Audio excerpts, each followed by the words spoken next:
Before tanks, before drones, and long before gunpowder, fear on the battlefield often arrived on four legs. Among the cries, spears, and blades, a dark figure dashed across the Roman front lines. Strong, fast, loyal, but deadly. It was neither soldier nor horse. It was the Canis Pugnax, the war dog of Rome, bred to guard, hunt, fight, and kill. The Canis Pugnax was never a soldier's pet. It was a living weapon. Today, its name is almost unknown. History books let it fade, but not the legionaries who placed their survival in it. To learn how this dangerous animal was created, we must go back to the highlands of Greece and the breeders of the ancient age. The title Canis Pugnax, in Latin, translates to combat dog. Yet the beast behind that name was not random. It was formed through harsh trials of battles, hunts, and sieges over ages. Its bloodline began with the Greek Molossers, an old type of giant dogs used to defend livestock and homes in the rough mountains of Epirus, a region that now covers Albania and northwestern Greece. Thinkers like Aristotle and poets such as Virgil describe these animals as true beasts, tame with masters, yet able to kill a lion if pushed. The Romans, always alert to the strengths of others, saw hidden value in the Molossers. They started bringing them in, breeding them with local strains, and foreign war dogs quicker, fiercer, and harder to control. Their aim was to build the ideal war dog, huge, but swift, powerful, and trainable. Out of this came the Canis Pugnax, standing about 60 centimeters tall, weighing between 40 and 50 kilo. Its dark coat gave cover at night, its bark was low and harsh, and its nature was watchful and defensive, a real dog warrior. By the 2nd century BC, Rome's arenas changed from plain gladiator fights into grand shows of blood, and dogs, most of all the Canis Pugnax, became part of that brutal display. Trained to strike with accuracy, resist pain, and react instantly to the smell of blood, these dogs were never shown as friends but as beasts of execution. They were sent into the arena to hunt sentenced men, attack helpless prisoners, or even clash with wild animals brought from faraway regions. Lions, bears, massive wild boars. Before combat, they were starved for several days to make their attacks even more violent. And when the restraints dropped, the audience roared. The cruelty was no mistake. It was the highlight of the event. Certain dogs became so well known, they earned names and public cheers like real gladiators on four legs. Inside the arena, the Canis Pugnax was used as a weapon, yet its real purpose was still waiting to be revealed. And soon, Rome would realize this animal could be far more than a circus killer.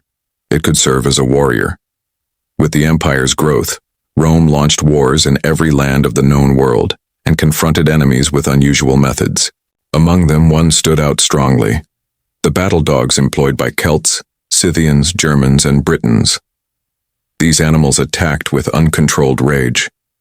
They jumped across shields, ripped the legs of legionaries, and guarded the fallen bodies of their masters with jaws and claws. Rome took the lesson and decided to breed its own killers. The solution was the improvement of the Canis Pugnax, now crossed with foreign dogs to enhance speed and ferocity. But the Roman innovation was not only in body, it was in discipline. Unlike tribal dogs that lunged at everything alive, the Roman Canis Pugnax was taught to fight like a trained soldier. Attack only when ordered, recognize companions, hold their ground even under chaos, and if needed, fall beside their master.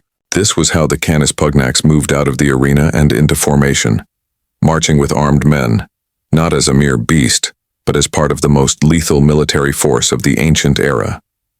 Just like any soldier of the legion, the dog went through, demanding training built to shape its wild nature into strict discipline.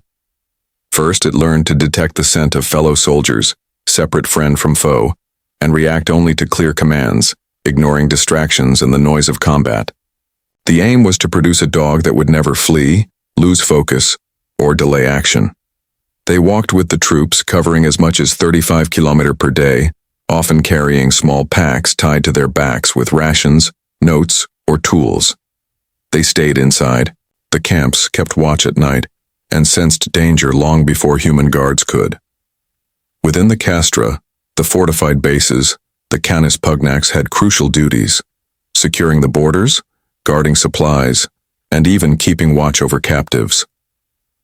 In war, zones such as Germania or Dacia, their presence greatly improved the safety of Roman forces. More than a wild fighter, the Canis Pugnax was part of the legion itself. It marched, lived, and died beside soldiers, not from instinct, but from loyalty, tested in battle. Though official chronicles rarely highlight dogs in combat, hidden between the lines, history shows another account. At the Battle of Vercelli in 101 BC, the Cimbri unleashed fierce dogs to defend their camps. Records claim these beasts fought to the last breath, even after their masters were slain. They endured beyond many human warriors. The vision of those animals holding barricades, tearing at shields, and collapsing under spears stayed vivid in Roman memory. During Julius Caesar's expeditions in Gaul and Britannia, writings also mention guard dogs among tribal foes. Rome answered with a simple plan: adopt, train, and deploy. From then on, the Canis Pugnax joined detachments, especially in dangerous areas like Germania, Thrace, and Dacia, where the harsh terrain demanded constant awareness. Proof of this still exists in carvings, such as the sculptures on the column of Marcus Aurelius, showing dogs at the side of legionaries. Although their specific purpose, whether tracking, guarding, or attacking, is not fully explained, their use was never symbolic, it was practical. They were not massive engines of destruction like catapults.